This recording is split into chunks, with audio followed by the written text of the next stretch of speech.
Hey, this is Andrea. And this is Amanda. And you're listening to Girls Nerd Out.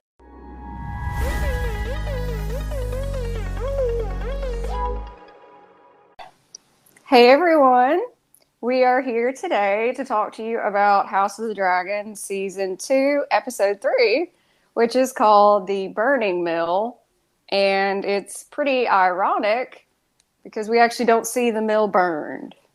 We see it after it burned. It's already memes on the internet, basically. And Andrea, why don't you go ahead and tell everybody why? Well, I mean, because it's a battle between the Blackwoods and the Brackens, and you start out with them already arguing because they're like, this is my land. No, this is my land. I guess they have a war about it because they're also arguing about the fact I'm for Rhaenyra. No, I'm for Aegon. So it was a big issue, and they do battle, and a bunch of people die, and then you see like a smoking mill, and then you see a bunch of dead bodies. Yeah, you see no battle. No. It's four guys and four guys on the other side.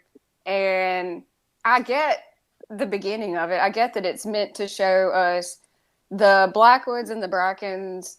They're like George's version of the Hatfields and the McCoys. They're two families that have been fighting for so long, nobody even realizes why it started. And I get that it's an important thing to include. It's pretty much predicting the future of House Targaryen. When you let alliances and things like that get so serious, it eventually leads to a lot of people getting killed. This was our first view of complete carnage, but we didn't see any of the battle. Andrea knows Fire and Blood like the back of her hand. It's a very short battle. They probably don't want to spend a lot of money on small battles. They want to spend their money on the big stuff, but I think the small battles are just as important. This one definitely is, and I was very disappointed that we didn't get to see it. And then we go to another sad scene. It is the burial of the twins together with Rhaenyra and Rhaenys. You said before that Rhaenyra buried them together, and you thought that was incredibly kind and respectful, and I agree with you. She even tells Jace that we can't fault him for his oath because he's, a loyal guy. We can't fault him for that. Even though he took out his blade and was going to take her life, she still didn't blame him. And that shows you what kind of person she is. After that, we get incredible dialogue from Rhaenys. Talk about it. He says there is no war so hateful to the gods as a war between kin. And you're going to see that throughout this story. Like with Arik and Eric, you already saw that already. And it's going to continue. Rhaenys also mentions, and no war so bloody as one fought between dragons. Rhaenys is trying to explain to Rhaenyra that what we just saw, that whole mill story and all that carnage, is nothing compared to a battle with dragons. Like she's trying to say, look, you have no idea how bad this is going to get if it keeps going. Because it's not just swords, it's dragon fire. And it's massive. Because we're talking about some very big dragons. I think it's a great bit of dialogue. And, I love Rhaenys. I just do. People need to realize that she's trying to tell her we should try peace. That's not her being frustrated with anything. The only thing Rhaenys is frustrated about is that nobody can seem to understand how bad it's going to get. Yes. So she's trying to be heard. So she plants a seed in Rhaenyra's head. Hey, you and Alicent were once close. Y'all have both had a loss. And at first, Rhaenyra is not very open to it, but you have to realize, like, she's grieving and she's angry, and rightfully so. Her son was murdered. And they sent someone to kill her. So she has every reason to not want to even think about it. And we find out she can't even open the letters that Alicent had been sending. I think it's really incredible of Rhaenyra to be able to see the big picture, even though she's already gone through so much recently.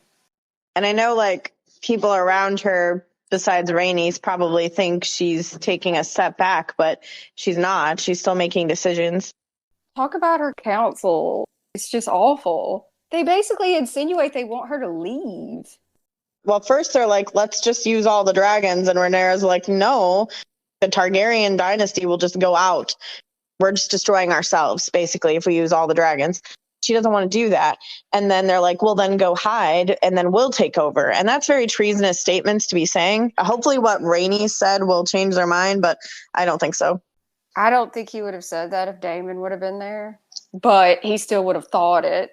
Basically, the women are trying to figure out a way to end this peacefully, and the men want carnage. And that's not me having any sort of bias. That is just how the episode is presented to us. It makes it very clear.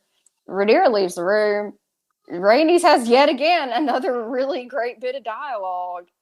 She looks at them and tells them, you'd be really smart to remember my grandsire, Jaehaerys the Conciliator, whose reign was longer than Aegon the Conqueror. And the whole point of that, which I think is being lost on a lot of people, that's Rhaenys talking about Jaehaerys. He was known to be able to be a mediator between two groups, and his reign is known to be very long and very unproblematic.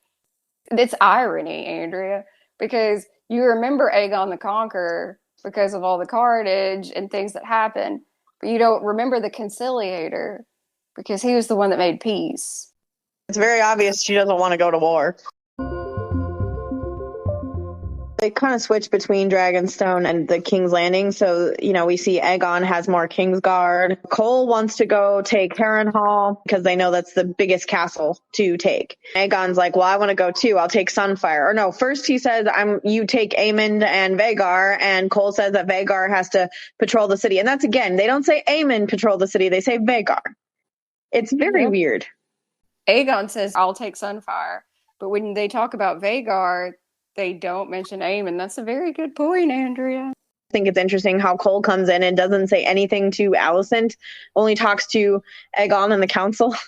I really honestly don't know why he felt the need to go ahead and leave King's Landing when everybody's basically saying, well, if you wait, you'll have more soldiers. And he's just like, nah, I'm going to go now. Maybe it's because he's trying to make up for Jaehaerys and also losing Auric. You think it's guilt? I think it's guilt. I think he's showing some guilt. We got to meet Gwaine Hightower too this episode, which was very interesting. I actually kind of like him. He seems more of a Lannister than a Hightower, but I like how he defended his dad. That is so crazy. I thought he was acting very Lannister. Oh, really? That's funny. Yeah, it's the Lannister attitude for me. I wonder if it's because we don't actually ever see Hightowers much in the show. So, the only Hightowers we're used to are Alicent and Otto, and Alicent and Otto don't act like that. This is Alicent's brother. He talks down to Cole, which we don't like Cole, but we don't like the reason he talks down to Cole because he's not highborn, and he also makes a very problematic comment about him being from Dorne. He's definitely being an elitist. He's definitely Alicent's brother because Alicent made a comment about Dorne and him being Dornish in the first season. So I know they're going to Harrenhal, but they were looking for a place to lay down. And Gwaine said that they were going to go to an inn. And Cole's like, no, because, this is a war. I thought that was very smart. But what did you think? Because Baela was patrolling, right? She was looking around. And how does she see Cole that far up in the sky? She has the best eyesight ever. So last episode, Baela is brought in and Rhaenyra has a conversation with her about, I need you to go to King's Landing, stay high up, and let me know what they're doing. She sees Cole, and I was so hopeful she would just torch him. I know. At least she got to chase him into the woods, which is great. Basically, Baela made her own decision that she wasn't going to just stay super high up where she couldn't see anything. She was going to fly lower than Rhaenyra wanted her to. But did she engage? Yes. Was that a bit of a fib? Yes. Is it okay? Yes. Your Moondancer looked really pretty. It was cool to see a dragon that is that age, because Moon Dancer is right about the age that you can ride a dragon safely. Before this, the only thing people really had was like the first ride Daenerys has on Drogon. Drogon's pretty big because he's been gone for a while. Bela's been close to Moon Dancer this entire time. Like, Moon Dancer hasn't gone anywhere. They just have to wait till the dragon is a certain age, just like a horse. I do wish we would have seen a bit of dragon fire from Moon Dancer. That would have been cool. Her High Valyrian, though, was really good. I really liked her High Valyrian. She did a very good job. She did. She didn't just say Dracarys, so that was nice. When she goes back up, I know she says Sauve, which is the singular for fly, because Sauvetus is like fly, multiple dragons. She's a great actress. The line that made me laugh that Cole says, because Gwen, before was looking for an inn, Cole says, "No f***ing inns." Sorry, I just had to make that line because that was so funny. We see Sea Smoke and we see Mysaria watching Sea Smoke. And Rhaenyra knows that Sea Smoke is obviously going through something. She just doesn't know what it is, but you could tell that he is stressed. She notices that, and I thought that was really cool. But also, you mentioned earlier that Mysaria said that he was lonely, and the fact that she noticed that is probably because she's always been lonely. So I liked that. Sea Smoke is making a lot of noise, and he's flying in circles, which at first I thought that might be Cyrax, because what dragon is going to be that close to Dragonstone flying in circles? And then we actually see the dragon. I'm like, nah, not Cyrax. It's Sea Smoke. And a cool thing that I noticed when Mysaria is like, what's going on? She says, "We don't know why." And that one word, the plural, means that Rhaenyra has talked with multiple people to try to find out what's going on with Sea Smoke. It's very small. Most people wouldn't notice it. Also, Mysaria got to spend quite a bit of time with Caraxes. So she does know some dragon stuff, which is cool. And just the look on her face when she says maybe he's lonely, and she's staring off into space, that's when I was like, yeah, loneliness knows loneliness. What I liked about this episode also is that Mysaria is now going to be on Rhaenyra's court as the Mistress of Whispers, and Larys is going to be the Master of Whispers in Aegon's court. They paralleled each other. I liked that. Both titles were mentioned. It's official. Larys is a little different. He's already poisoning Aegon's mind against his mom and brother, which I found interesting. He did that right off the bat. He wasn't even the Master of Whispers yet. That your council has convinced you to go fight, so that when you're gone, your mom and brother are going to be ruling over you. I think Larys might overstep himself and kind of put himself in a bad place eventually. Or he's just been doing this and he's manipulated the royal family so much he feels like he can do anything. Which leads me into Harrenhal. Yes. Harrenhal starts with what you wanted, a really great shot of the castle. And at night, I didn't have an issue with the lighting at all. I watched it again today to take notes, and I watched it in the daytime with the sun shining on my screen, and I still was able to see stuff. Ladies and gentlemen, there is absolutely no reason for Game of Thrones Season 8 to not be able to be seen on a television. Everything's at night, and we see it all quite fine. You got to see the different angles on Dragonback. It's like the camera's on the dragon. It was very cool. And then when he lands on there, he goes down and he's by himself. It's very eerie, very dark. It's raining and it's kind of scary, like not scary, but like horror type scary, like I like horror. So the ambiance of everything is it's just perfect and spooky. You see bats flying around, and that's my favorite part. It's a cursed building. A lot of it is broken because of what happened with Balerion the Black Dread and Aegon the Conqueror. And they do talk about it because it's in disrepair. And Daemon's by himself. So this is all really good acting. He doesn't even talk. He's just walking around looking, and you can hear Caraxes, like you said, in the background.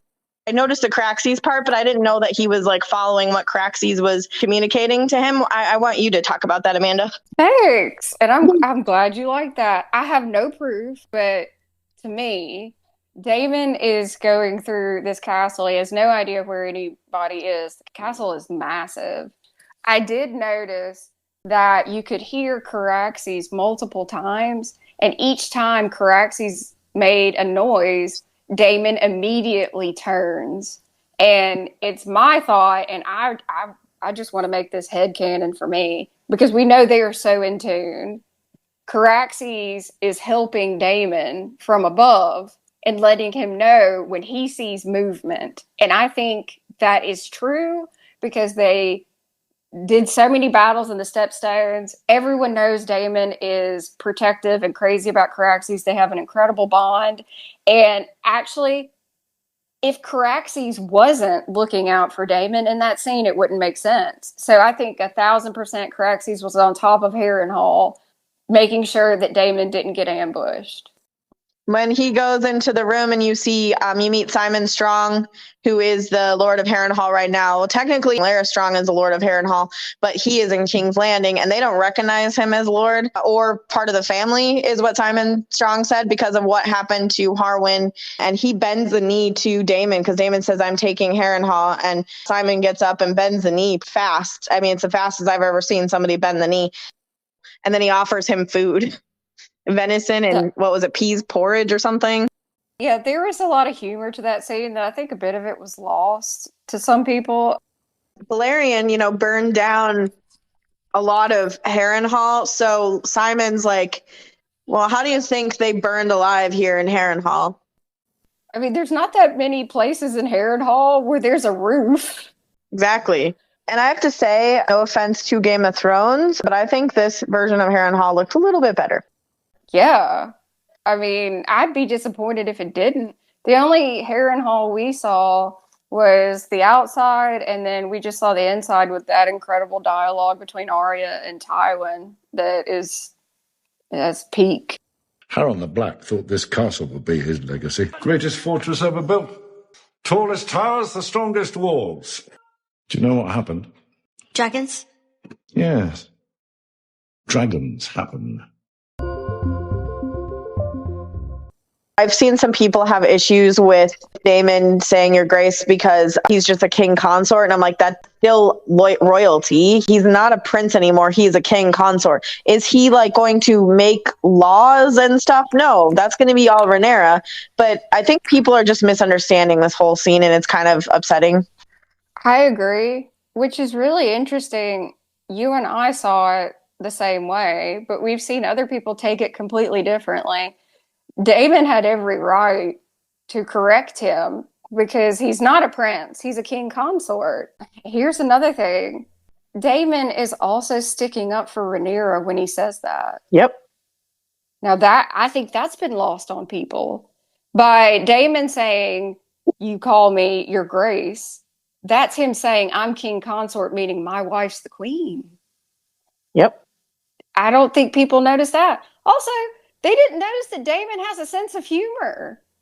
He was funny. I mean, he tells the guy, he throws the fork or some utensil on the ground and says, basically, if I haven't been taken out now, I'm not going to be taken out by some poisoned peas. Okay, that was funny. And, like, again, he doesn't call him your grace. He says your prince. And Daemon, like, rolls his eyes. Oh, his face. And is like, yeah. He's like, are you kidding me, man? I just gave you a break. I just corrected you. Again? Really? I think he was tolerant and funny at the same time. He had every right to think that the peas could have been poisoned. I mean, come on. Never know. That would be a very easy way to take out somebody. I don't know how people miss that. I made a post last night. I said, Daemon, don't disrespect me again, Targaryen. And he wasn't even like a complete asshole about it. No, he wasn't. He has every right to think that people are going to plot against him. And I mean, I just think the whole pea thing is funny because it's like, look, you want to take out somebody with a dragon, these are probably poisoned peas. Let me just go ahead and throw this fork down. It was just funny. I just think people have a preconceived notion that Damon is just one thing and he can't be anything else. But just like any other character, he has layers. After that, we go back to Dragonstone and we have Rhaena. Because Jane Eyre wants a dragon and she's going to get it. Well, she's getting two, Tyraxes and Stormcloud.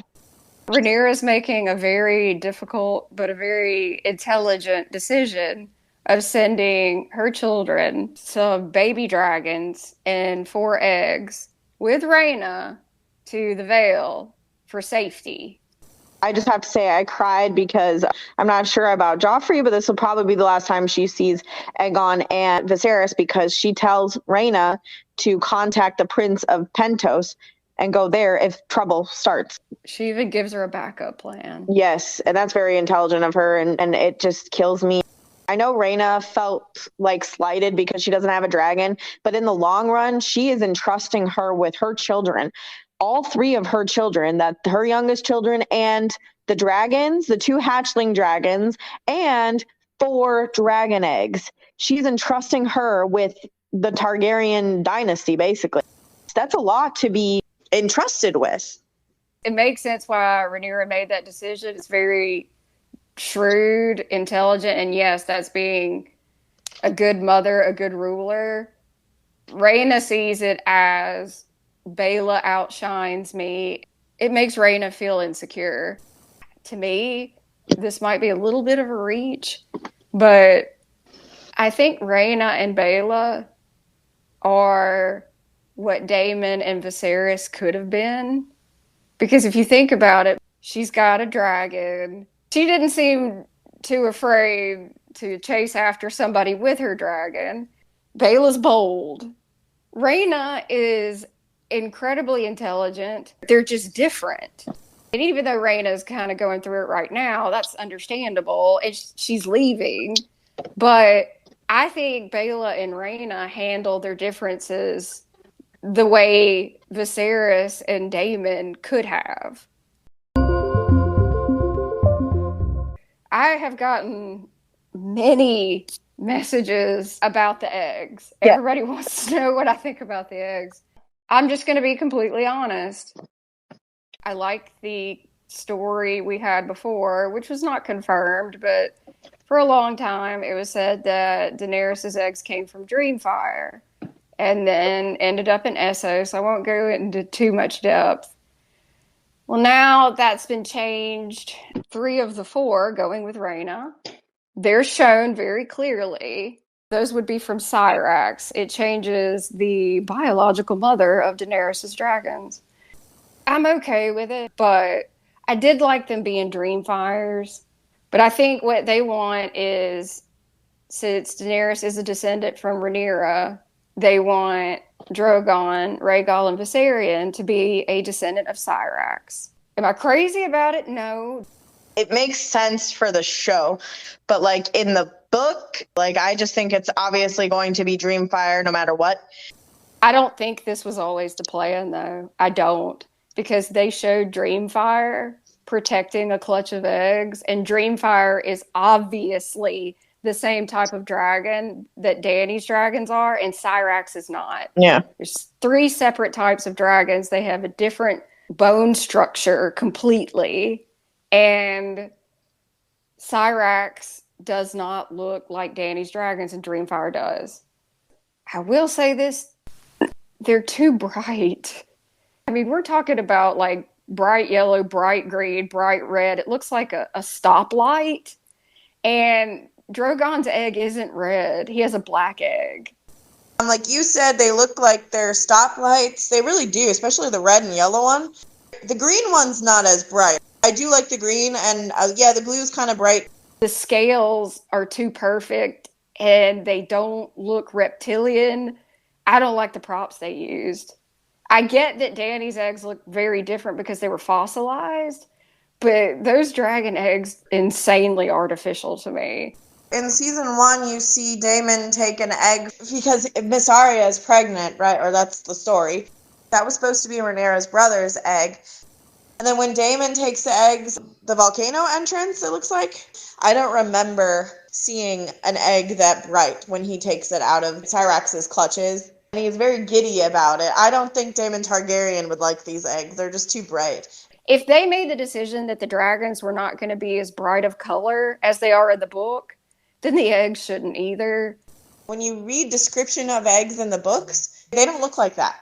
Drogon's egg is not red. Never has been. But it's already been confirmed by the director of the episode that those are Dany's eggs. So it is what it is.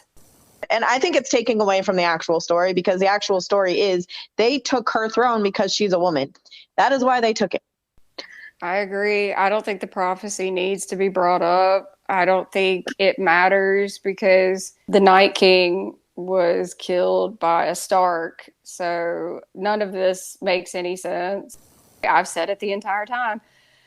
Fire and Blood has enough in it. House of the Dragon can stand on its own 2 feet. It doesn't need to lean on the prophecy, and it doesn't need to lean on Daenerys because the prophecy didn't matter. I don't think we'll probably hear it again. I honestly, unless Alicent complains to somebody that, oh my God, I can't believe I stole the throne because of a prophecy, when I thought he was talking about my son. I mean, she's just dumb. Here's the real huge question for you, Andrea. Huh? How did you feel when you realized that your best friend heard like a half a second clip of a dragon cry and knew that that was a reused sound from Drogon? I didn't even notice that. So you're really got good ears, apparently. Nobody noticed that. It's not a flex. I'm weird. You're not That was yeah, I'm pretty damn weird. That was a very short cry. I knew the exact scene it came from. I put them side by side. It's the exact same one. They just reused it. It's when Daenerys hands over Drogon for the Unsullied, and that's Drogon crying for his mother. Here is the clip from House of the Dragon. And here is the clip from Game of Thrones. I would really like to know if anybody else noticed that, because I really doubt it. And I don't know how that makes me look. I really don't. So Rhaenyra decides to take a risk and meet Alicent in a sept in King's Landing. Tell me what you thought. I don't know about you, but I was freaking out the whole time. Like, I stood up because I knew she was going to go meet Alicent, but I was freaking out because she's going into King's Landing. And I know that she was in a disguise, which I thought was pretty clever to go in a Septa outfit. I was scared for her the whole time because I didn't want anything to happen to her. You know, what if Alicent screamed for her Kingsguard, you know? That was kind of a joke, too, because Rhaenyra has a knife, and Rhaenyra's like, if you scream, I'm going to kill you before the guards can get here. And then Alicent's like, okay, but then what happens to you after that? It was kind of funny. When Viserys was dying, both of them have a conversation with him. Them meeting in the Sept, this episode was finally the two of them talking about that night and talking to Viserys. Alicent realizes that she misinterpreted what Viserys said. And then, as soon as she realizes it, she pushes it down, and that denial comes flooding back. Oh, yeah. She doubled down, Andrea. What do you think about Rhaenyra? How she's going to handle it and what she's going to do now? Basically reaffirms her dad has always wanted her to be queen, and she'll probably be a lot different now. I mean, she'll still be really smart, but she's going to really fight now. She's going to really fight for what she needs. For the rest of this series, it needs to be known Rhaenyra put her life at risk for peace, and Alicent walked away, and no one can deny that. No one. I think it was Ryan Condal said that both sides are going to just deal. Daemon, he's going to start dealing with his stuff. Rhaenyra is going to start dealing with her stuff. And Alicent's going to start dealing with the fact that, hey, I stole this throne based on a story. Based on a misunderstanding of a dying man.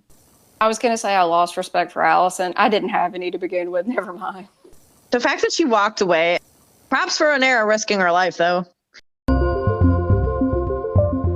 Aegon is getting fitted for armor. Apparently, Aegon the Conqueror's armor, and it doesn't fit quite right. And I think everybody's just being a yes man around him and telling him he looks great. Yeah, even Larys says it's impeccable armor. Everybody just agrees with Aegon. You find out that his Kingsguard are just his frat brothers. Aegon gets serious for a minute and calls them out for not being chaste.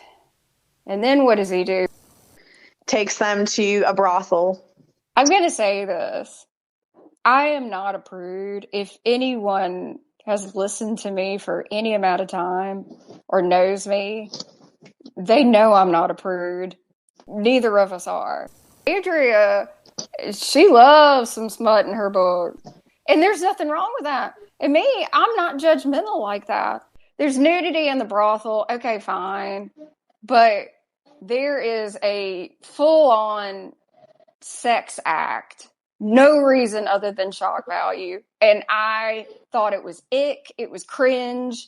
It was pointless. And I just think it was a bad move. It didn't do anything other than make people go, what? And I've heard that from multiple people, different ages. I've heard it from guys and girls and theys. They all agree there was no point for that. And then after that, it was kind of hard to watch. Aegon is with his frat brother Kingsguard, going around the brothel and looking to see what's going on. He pulls back a curtain, and it's Aemon, like we saw him in the previous episode, getting comforted from the same woman. Aegon just ridicules the hell out of him. Yep. Horribly. To the point where it's in excess. It's ridiculous. He keeps laughing. Aemon stands up, and we get full frontal nudity. I'll just give it the benefit of the doubt and say that was Aemon saying, you know what?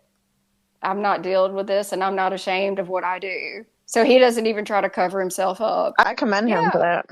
I just had a thought. You know, Joffrey's Kingsguard, Sir Baron Trant, and Janis Slynt and all them, they would have left. I just had a thought about that. Well, maybe the frat boys aren't as bad as we think. And they think now that they're Kingsguard, they can get laid, which is funny because it's like, does anyone pay attention to their oaths? I don't think so.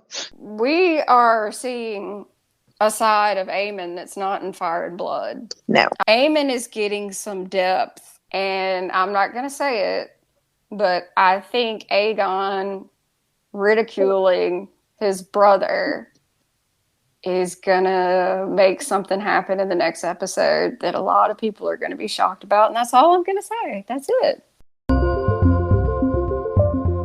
I'm going to call him Ulf the Grey. His name is Ulf the White. He saw the rat catchers hanging outside the Red Keep, or outside the gates, I should say. You see him again in this episode. But I did like the table scene, even though I thought he was kind of ridiculous, just loudly talking about being a dragon seed. I know some people said that he's probably just some drunk guy talking to his friends, and he's not really a Targaryen. He definitely is, and that's what I think is wrong about this scene. I think they wrote it wrong. He is a dragon seed, and he doesn't want people to know, yet he told the whole bar. I didn't like that. Like, if you want to keep it quiet, you could get killed for that, like you said. You definitely can. But he's claiming that he is Balon the Brave's son, and Balon the Brave is Daemon and Viserys' father. I don't know if he's telling the truth. He definitely is, like I said, a Targaryen, but I don't know whose kid he would be. He could be a grandson, for all we know. I think that scene was to show him and explain what a dragon seed is, because the term hasn't been used until now, but they could have shaved a lot off of that. Ulf the White and Hugh Hammer are both dragon seeds, but I just don't understand why he's talking about it loudly like that if he doesn't want people to know. Predictions for next episode. It's going to be Rook's Rest. When Bela came back, they were talking about Cole and the army moving. The Lord of Rook's Rest was there at Dragonstone and said, I'm going to go back and get my garrison together, make sure my family is okay and stuff like that. It was a very, very fast scene. So I think that was just them trying to say, hey, they're going to go to Rook's Rest next. Even though they talked about Harrenhal, Rook's Rest is the next stop. I think they probably should have made that more clear. It was very fast. Well, they could have used the time of the sex act to explain that. I have one prediction for next episode. We are about to come to the end of our time with Rhaenys and Meleys, and it's abundantly clear because Rhaenys gets several really good scenes in this episode. That one's going to hurt for me.